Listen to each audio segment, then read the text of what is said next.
शुभ्रवस्त्रावृता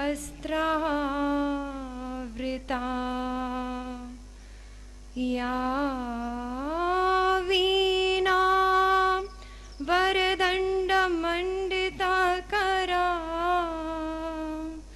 या श्वेत पद्मासना या ब्रह्माच्युत शंकर प्रभृतिभिः देवैः सदा पूजिता सा मां पातु Saraswati Bhagwati निशेषजाड्या. Good evening, ladies and gentlemen. Welcome to this convocation ceremony this evening. I have great pleasure in welcoming Padma Vibhushan Dr. Chakravarthi Rangarajan here this evening. Sir, thank you for coming. Ladies and gentlemen, we are indeed privileged to have such an eminent person as Dr. Rangarajan with us this evening. A person responsible in no small measure for the process of fiscal decentralization, opening up the closed rupee to open market forces, requiring greater competence and efficiency in banks as the nation's financial controller, were sufficient justification to get him labeled as the philosopher king of India. He pushed ahead with a new package of economic reforms to free the economy and lead it from bondage to freedom, freedom to growth, liberalism to avoid corruption, thereby fundamentally altering the structure and direction of the Indian economy. He fought for deregulation. We can all see the emerging benefits of loosening the strangulating controls that governed our system. Sir, if it can work in the fiscal field, which it did, I want to suggest we give it a shot in the field of education as well.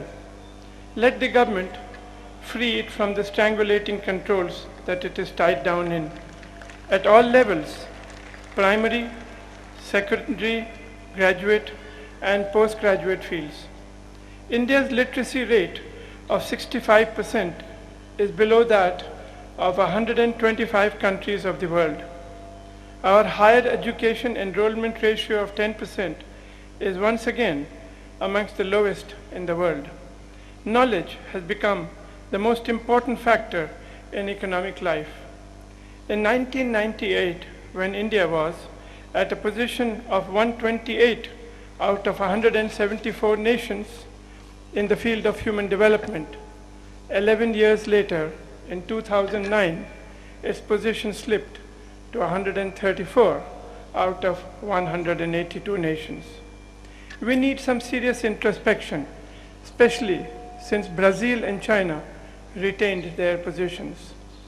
Despite the general decline in the quality of education imparted in most universities, the nation has been fortunate to have several public institutions such as the IITs and the IIMs that have been able to maintain and enhance the quality of education imparted.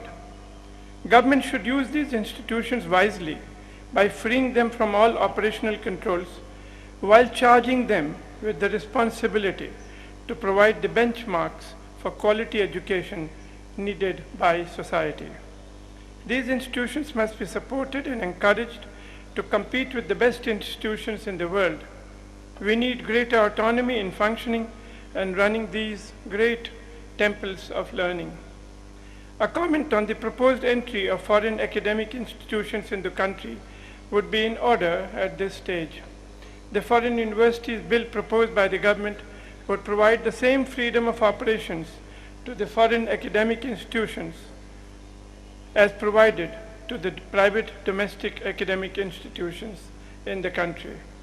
If this were to happen without public academic institutions being unshackled from government restrictive controls, then these institutions would not be able to compete with the better known foreign bodies.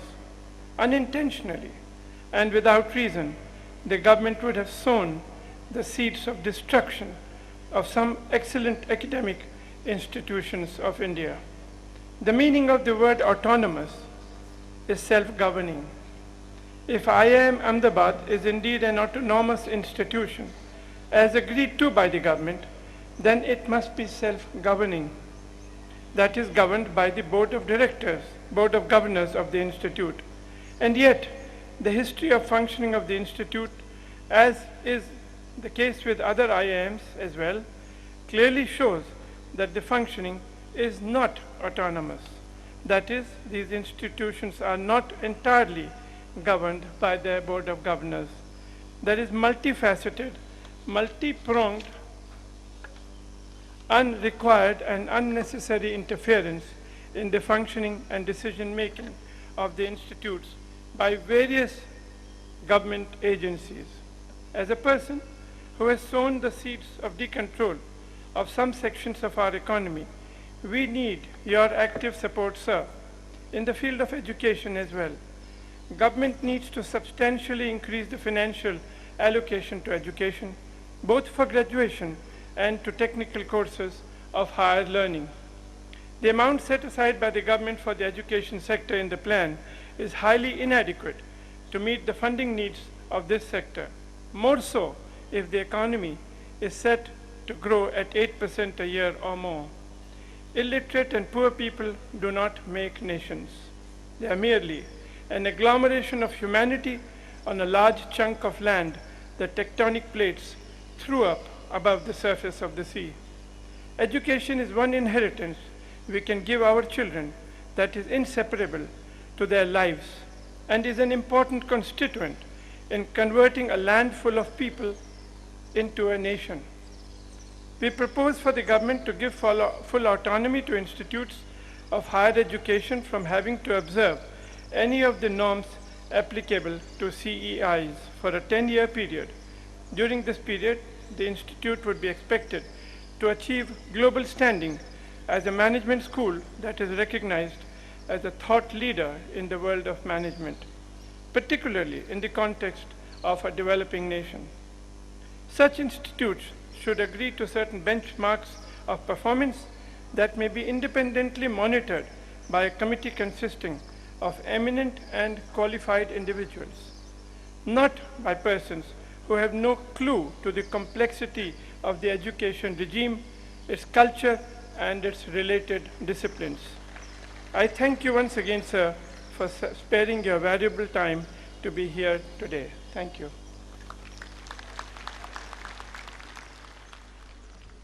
The Indian Institute of Management, Ahmedabad, Gold Medal for Scholastic Performance has been awarded to the following postgraduate program candidates who will come forward as their names are called and receive the medal from the chief guest. Samrat Ashok Lal.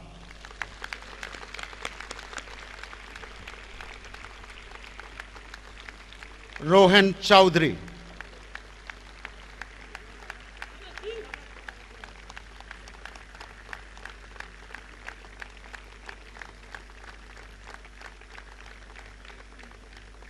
Rohan Chowdhury and Himanshu Sharma.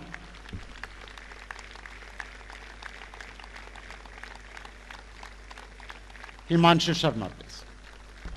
Thank you.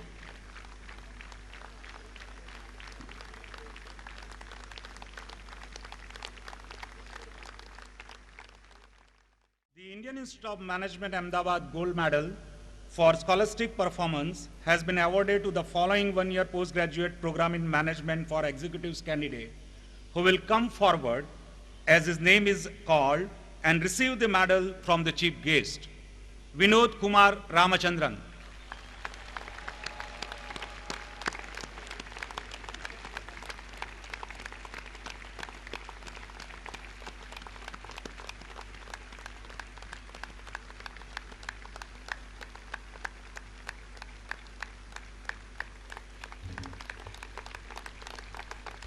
The Indian Institute of Management Ahmedabad Gold Medal for Scholastic Performance has been awarded to the following one-year postgraduate program in public management and policy candidate who will come forward as his name is called and receive the medal from the chief guest.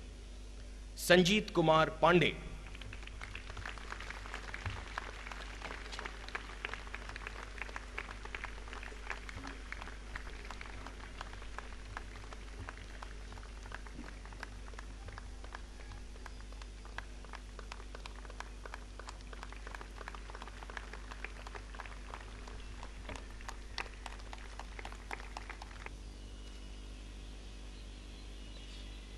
Ladies and gentlemen, I would now request Dr. C. Rangarajan to deliver the convocation address. Thank you, sir.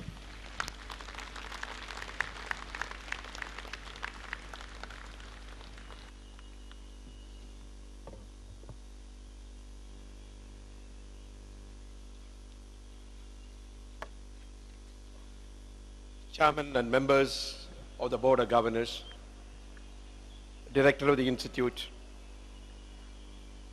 distinguished faculty and staff, graduating students, ladies and gentlemen.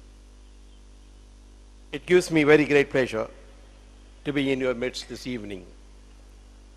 As I rise to speak to you, my mind goes back to the days I spent on this campus as a faculty member about 3 decades ago.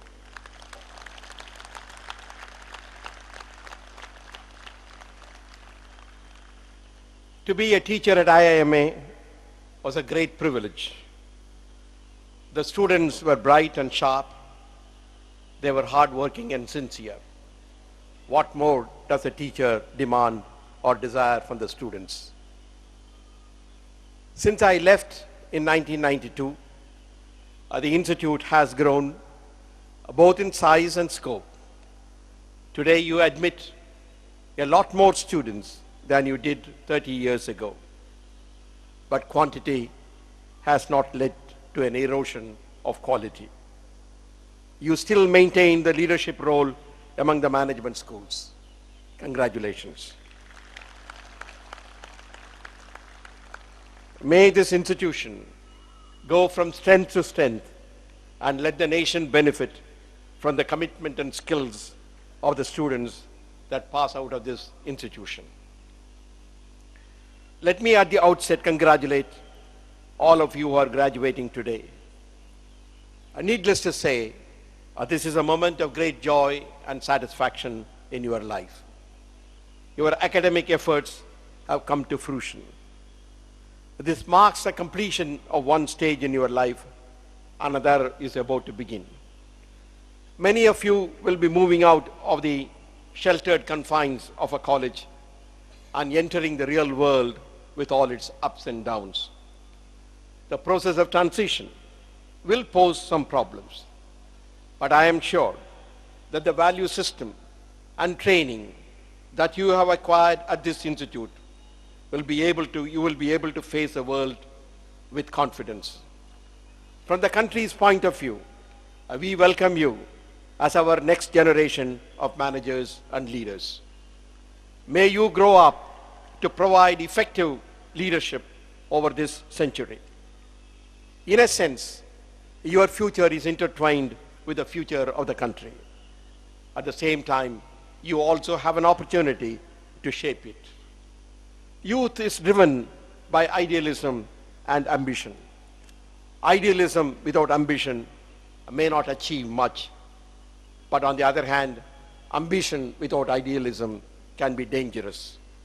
May you combine the two in the right proportion. Management, as it is very often said, is the newest of sciences, but the oldest of the arts.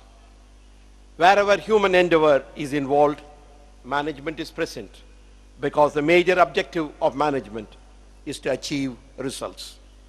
But so long as the organizations to be managed were small and the environment in which they had to operate was uncomplicated, simple rules of thumbs were adequate to achieve results.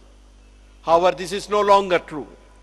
Organizations have become large, technologies of production complex, and the environment complicated and uncertain. All these changes require appropriate tools of analysis and rigorous training. We are living in a time of far-reaching changes. Modern management must therefore be viewed as a dynamic process of seeking constantly to align a firm's internal resources with the external environment.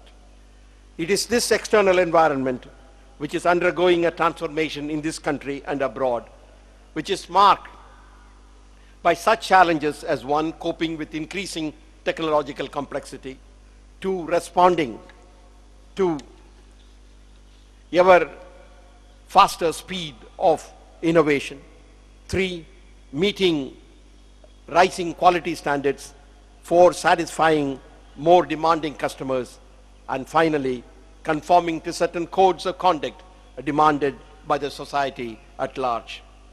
It has always been the case that the extent to which a firm was able to achieve its objectives depended critically on its ability to understand the opportunities presented and the constraints imposed by the environment, and to respond with appropriate policies at the strategic and functional levels. This is summarized in the well-known strategy of SWOT.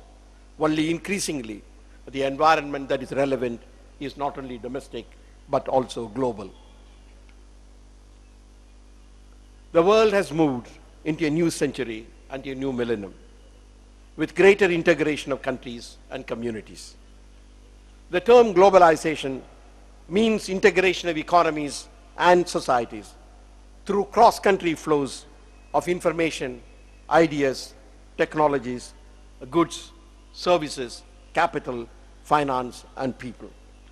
Cross-border integration can have several dimensions: cultural, social, political, and economic. Limiting ourselves to economic integration, one can see this happen through the three channels of trade in goods and services, a movement of capital, and flow of finances. Besides, there is also the channel through the movement of people. According to the standard theory, international trade leads to allocation of resources that is consistent with comparative advantage. This results in specialization, which advances productivity.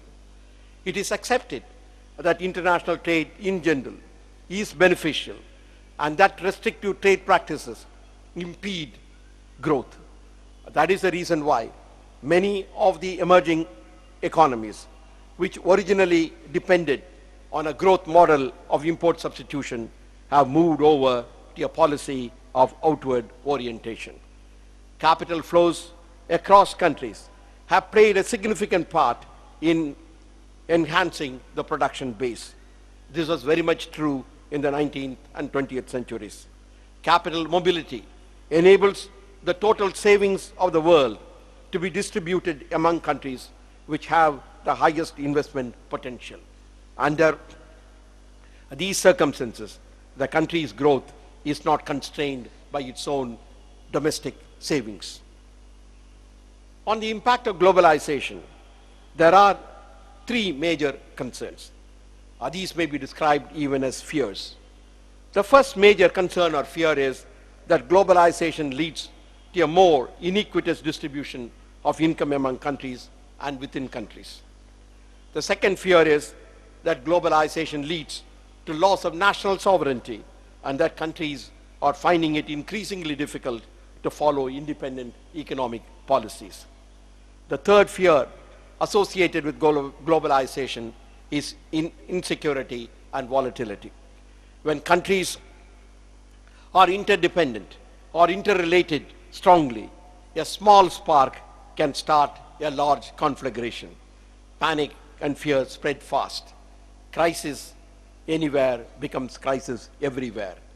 The East Asian crisis of 1997 and the current international financial crisis are good examples of this phenomenon. The downside to globalization essentially emphasizes the need to create countervailing forces in the form of institutions and policies at the international level. Global governance cannot be pushed to the periphery as integration gathers speed. That is why the architecture of the international financial system needs a re-look. Nothing is an unmixed blessing. Globalization in its present form, though spurred by technological changes of far-reaching nature, is not a pure technological phenomenon. It has many dimensions, including ideological. To deal with this phenomenon, we must understand the gains and losses, the risks as well as the rewards. To be forewarned, as the saying goes, is to be forewarned. But we should not throw away the baby with bathwater. The risks of an open economy are well known. We must not, nevertheless, miss the opportunities that the global system can offer. The current international financial crisis has brought to the fore, in a stark way, the impact of globalization. Globalization spreads both prosperity and distress. The contagion works both ways. The crisis, which originated in the subprime market in the United States, has spread to develop the entire world. Each country is therefore trying to decide on the extent of openness with which it is comfortable. However, even in the current crisis, analysts have been warning against countries adopting protectionist policies. International trade in goods and services will thus continue to expand. However, the coming years may see increasing restrictions being brought on financial flows. Developing countries may not want to see unfettered freedom in the flow of funds. As in the case of everything else, there is need to have a balanced view here. Apart from the international implications, the current financial crisis has several implications for the functioning of the financial system domestically. I would like to touch on a few of them. What stands out glaringly in the current episode is the regulatory failure in the advanced countries.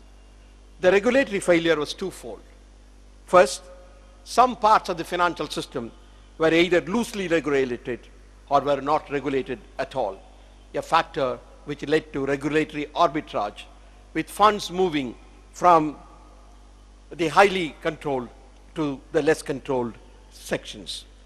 Examples of such soft touch regulation were investment banks, hedge funds, and rating agencies. The second failure lies in the imperfect understanding of the implications of the various derivative products. In one sense, derivative products are a natural corollary of financial development. They meet a felt need. However, if the derivative products become too complex to discern where the risk lies, they become a major source of concern. Rating agencies in the present episode were irresponsible in creating a booming market in suspect derivative products. Quite clearly, there was a mismatch between financial innovation and the ability of the regulators to monitor them. It is ironic that such a regulatory failure should have happened at a time when intense discussions were happening in Basel and elsewhere to put in place a sound regulatory framework. There is considerable degree of consensus on how the regulatory framework should be reshaped. Some of the key elements that should be an integral part of a reformed regulatory structure are, and I list 4 of them. 1, the regulatory framework should cover all segments of the financial markets. The rigor of regulation must be uniform among all segments to avoid what I called earlier regulatory arbitrage. 2, systematically important financial institutions should receive special attention. Apart from additional regulatory obligations, such institutions may be required to conform to stricter and enhanced prudential norms.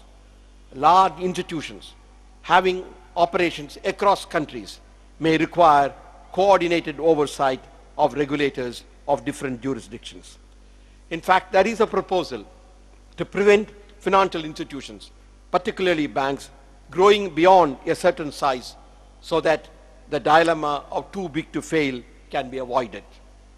3, institutions may be required to set up buffers in good times to be drawn down in bad times.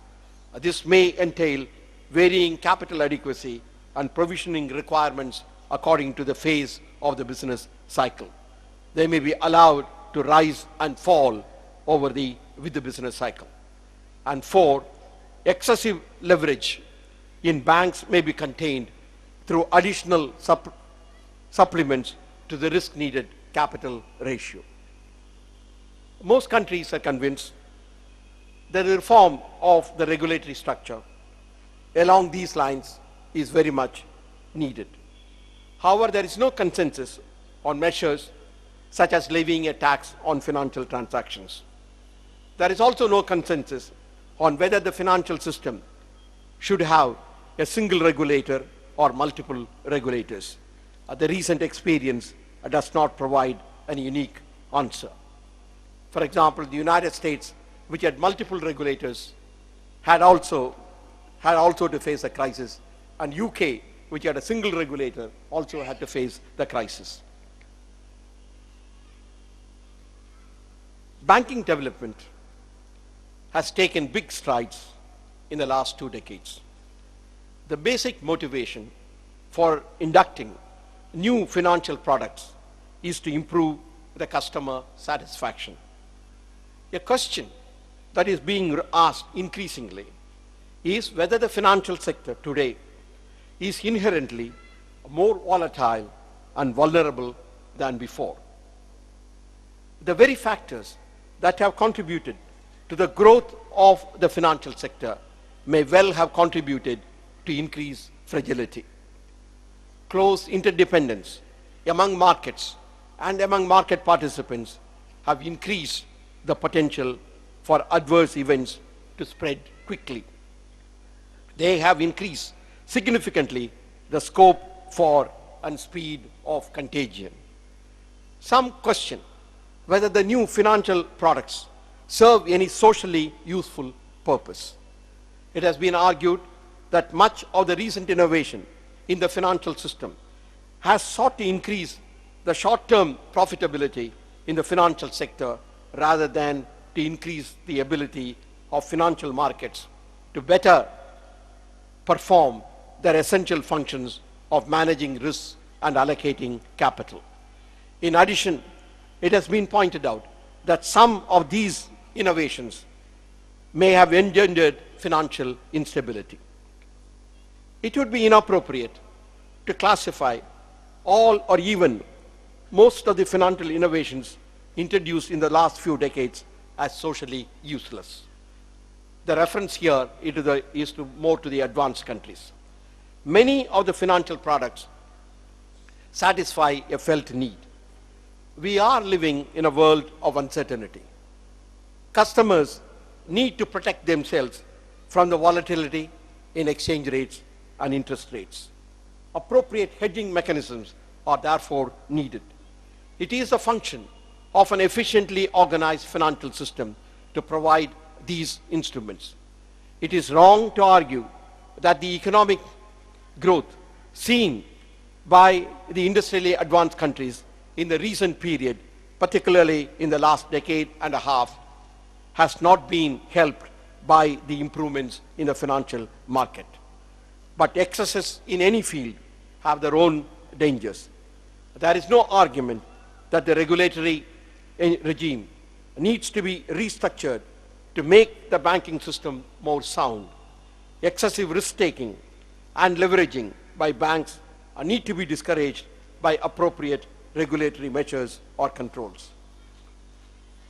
Of course, there is the larger question whether the financial sector is growing at a rate disproportionate to the growth of the real sector. But to set the face against financial innovations is not a wise policy. In developing economies like India, the structure of the economy is undergoing rapid change. The financial system must be able to meet the diverse needs of a growing economy. In this context, we must actually encourage financial innovations. We need to draw appropriate lessons from the current international financial crisis. Too little regulation may encourage financial instability. On the other hand, too much of it can impede financial innovations, which are badly needed. The policymakers must strike an appropriate balance between the need for financial innovations and the need for regulation to ensure stability. The lesson that we draw from the crisis in regard to financial sector reform is that it is not reform or opening up per se that has the potential of destabilizing the financial markets. But it is the reckless pursuit of such ends without considering the possible risks and the instruments available to contain such risks which pose the danger. In a manner, the global crisis offers at one level an experience in the light of which we can learn and unlearn previously held views and positions. This will provide valuable lessons in our efforts to deepen the financial sector, increase its efficiency, and widen its ability to serve the needs of a rapidly growing economy. Let me conclude by wishing you all the very best. It has been said, and it is a quote attributed to Abraham Lincoln, who said, "Die when I may, but when I die, let it be said of me by those who knew me best, that I plucked a thistle and planted a flower where I thought a flower would grow." May you all grow to pluck the thistles and plant the flowers. Thank you very much.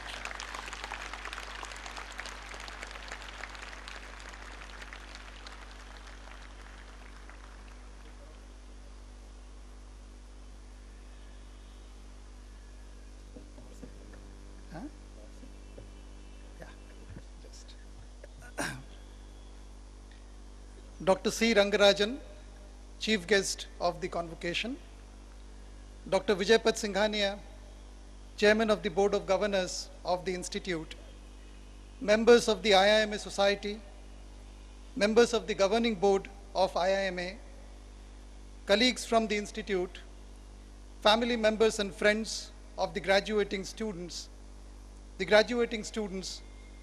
ladies and gentlemen. My warm greetings on the occasion to all of you. As I stand here, I cannot help going down the memory lane. Dr. Rangarajan was the chair of the fellow program in management when I joined the program. Dr. Rangarajan taught us the nuances of monetary and fiscal policy. We were mesmerized by the eloquence of his brilliant discourses in the class. Sir, it is indeed a privilege and an honor to have you with us today at the convocation.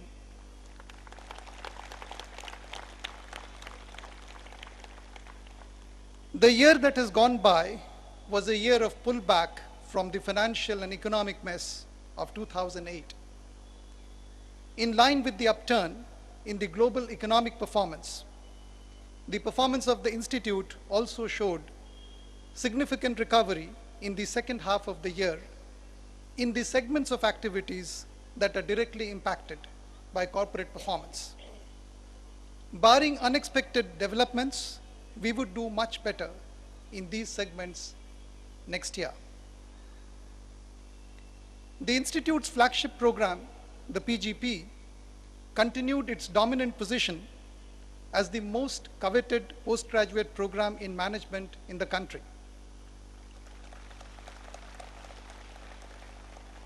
The year witnessed full implementation of the revamped curriculum for the PGP. Based on the experience, we would make the changes needed to ensure that the program is further fine-tuned to reflect the emerging needs of the larger society. The year also witnessed the implementation of the second phase of expansion related to the OBC quota. We have already put in place measures to deal with the full implementation of quota in 2010-11. Dealing with the rapid expansion was a challenge. It has been met through support from all concerned. maintaining the quality of delivery and the output of the program will be a challenge going forward. With galloping food prices, the agriculture sector has taken center stage. The Institute's academic program in the sector, the PGP ABM, was transformed several years ago to focus on agri-business management. It continues to do reasonably well. Yet, there is a need to revisit the program design with a view to integrating it better with the emerging issues related to livelihood and sustainable development of the rural sector. The doctoral program of the Institute, the FPM, set a record this year by graduating the largest batch of students in the history of the program. The Institute has received proposals from foreign academic institutions for cross-border collaboration with their doctoral programs. This possibility will be explored going forward. There is also a need to explore the feasibility of opening the program to external candidates from the practicing world. Such innovations are needed to enrich and expand the program. The post-experience one-year postgraduate program for executives, the PGPX, again attracted quality applications. The average GMAT score of the cohort selected by the Institute for the 5th batch of the program continues to be comparable, if not better, than those for cohorts of the best B schools globally. Placement of individuals with considerable prior experience is always a challenge, particularly when such experience is to be suitably rewarded in terms of compensation and nature of job offered. There are as yet a few graduates from the program who have not been placed. We are certain, however, that they would be meaningfully placed very soon. Having completed 4 cycles of the program, the Institute has decided to review the program design and delivery with a view to strengthening the program going forward. The Institute completed the 3rd offering of the one-year post-experience postgraduate program in public management and policy, the PGP-PMP. With this, the commitment that had been made to the government has been fulfilled. While there is clearly a need for improving public policy making and management of public institutions and the government itself, the demand for such a program, as well as the demand for graduates from such a program, appears to be limited. This has not only been the experience of IIM Ahmedabad, but also of a few other institutes that have similar programs in India. The Institute therefore decided to take a break from offering this program. The experience of the last 3 years is being reviewed. After the review, the Institute will frame an appropriate response to deal with the need to make an impact through training and education in public management and policy. The Institute continued to offer the 4-month faculty development program to enhance teaching and research skills of management teachers. Over the last 2.5 decades, the Institute has made significant contribution to teaching in management schools in the country. The program design needs a review to increase its efficacy even further. The Institute is also examining the possibility of attracting participants from other countries to this program. The Institute offered about 130 management education programs, training over 3,500 participants from a diverse set of organizations. The Institute is attempting to expand its global footprint through offering executive education programs outside India. As regards research, the faculty of the Institute continued to be as productive as it has been over the last several years. The year also witnessed the usual number of seminars, lectures, and addresses by eminent speakers from academic institutions and other organizations. Conferences provide an opportunity for exchange of ideas as well as to create network of individuals working in specific areas. A major thrust is underway to hold a number of conferences at the Institute on a regular basis. Considerable focused research and other academic work in the institute is done by centers that are created for the purpose. The existing centers include Center for Management of Agriculture, Center for Infrastructure Policy and Regulation, Center for Management of Health System, IIMA Idea Telecom Center of Excellence, Center for Electronic Governance, Center for Innovation, Incubation and Entrepreneurship, and Center for Retailing. These centers continued to be active and completed significant amount of work during the year. The institute pioneered the case method of learning in India. Over the years, however, the fervor for case writing and case-based research has declined. With heightened global interest about India, there is clearly an opportunity for the institute to seize the initiative to provide meaningful cases and related teaching material on India for use by schools all over the world. Steps are being taken by the institute to give the necessary impetus to writing and dissemination of cases. Over the last 5 decades, IIM Ahmedabad has become an institution in management education in India. As a lead institution, it has never shied away from the responsibility it must assume to innovate and bring about changes to improve the functioning of management institutes. The year that has gone by saw IIM Ahmedabad undertake several new initiatives. Of these, I would like to mention 2 in some detail. Many of you may be aware that in 2003, the Common Admissions Test, CAT, had to be conducted twice, since there was an allegation that the confidentiality of the test had been compromised in at least one center. Similar allegations were again made in 2004.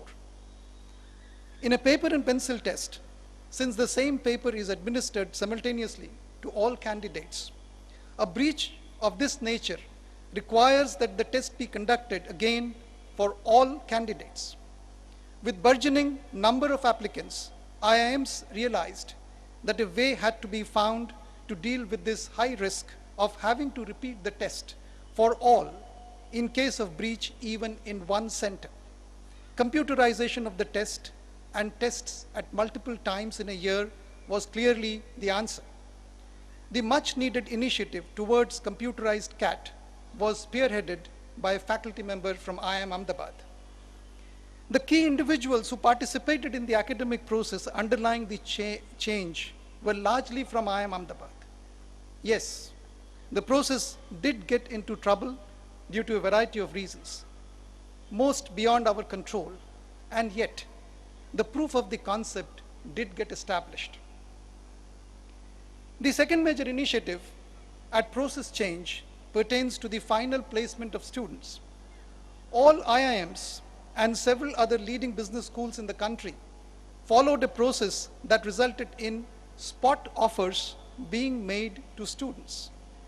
The process is exceptionally stressful for the students since they get no time to think about the offers made. They have to decide on the spot. IIM Ahmedabad took the initiative this year to organize a recruiters conference to discuss what came to be called a cohort-based system that would give more time to students to consider the offers made before deciding. In addition to reducing the stress on the students, the process would result in much better fit between the student and the organization he or she chooses to join. The other IIMs were invited to adopt the new process. They refrained from coming on board. Following the success of the new process at IIM Ahmedabad, however, other IIMs and several other B schools are examining their placement process for similar improvements. Over the years, innovation, the spirit of enterprise, and the desire for relevance of existence to the larger society have been the hallmark of the initiatives taken by the Institute. Ravi Mathai, the first full-time director of the Institute, was convinced that principles of management must be applied to the most undermanaged situations for the benefit of the least privileged in society. He also believed that to be effective, a person attempting to bring about change must become a part of the change.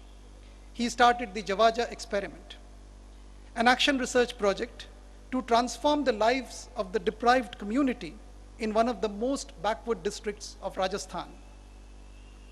The goal was to empower the weavers and the leather workers of Javaja by making them self-reliant. Unfortunately, he passed away before full realization of his dream. I am proud to report that in the last 1 year, we have gone back to Javaja to revive the intervention and social transformation that was started over 3 decades ago. The curriculum, the pedagogy, and the ambience combine magically at IIM Ahmedabad to produce leaders and entrepreneurs of tomorrow. IIM Ahmedabad has contributed by far the largest number of professional CEOs to Indian organizations among all business schools in the country. It has also produced perhaps the largest number of professional entrepreneurs in the country. Over the years, about 10% of the graduates from the PGP have become entrepreneurs. They have contributed significantly to development of the country through setting up of innovative organizations that make a significant difference to the lives of millions of underprivileged. The Institute has always been conscious of its obligations to the larger society. As a responsible public institution, it has to preserve the excellence of its academic programs while making its education accessible to the economically weakest sections of society. In 2008-09, IIM Ahmedabad became perhaps the first business school in the world that educated 23 students absolutely free. In 2009-10, another 18 students were educated at no cost by the Institute. We are planning to continue this initiative next year too. IIM Ahmedabad aspires to become a globally acknowledged management school that functions in a manner that is consistent with the needs of a developing society. It has demonstrated its commitment over the last 5 decades to this mission.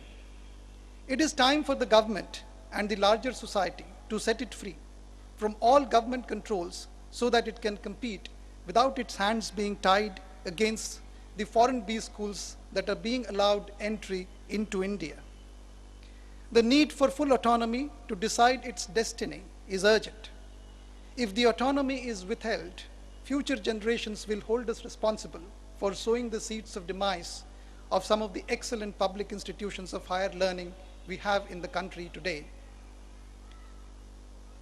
The Institute will complete 50 years in December 2011. It has clearly more than fulfilled the promise of professionalizing management of organizations that the founding fathers made to the nation in 1961. I would urge all the stakeholders of the Institute to actively contribute to showcasing the achievements of IIM Ahmedabad during the Golden Jubilee year. To the graduating students, first, my congratulations to you on successful completion of your respective programs.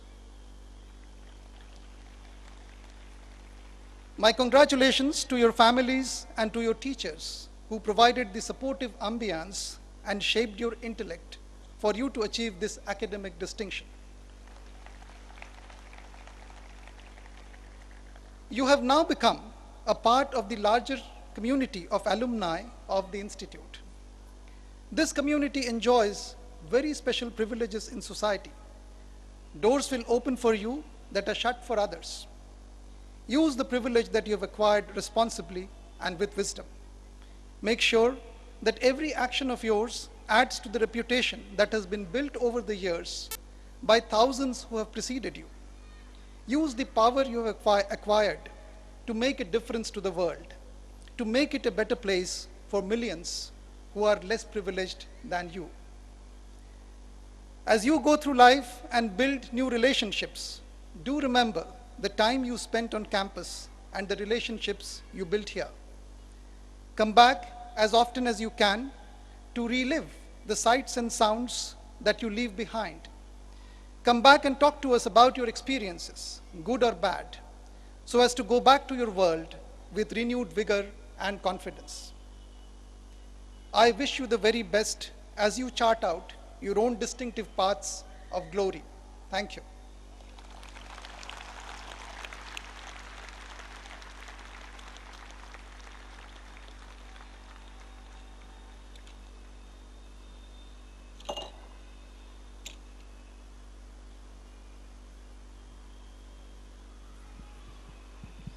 Thank you, Professor Barwa, and thank you very much, all you ladies and gentlemen, including the parents who've had the patience to sit here and see your children get these awards, stepping into a new life.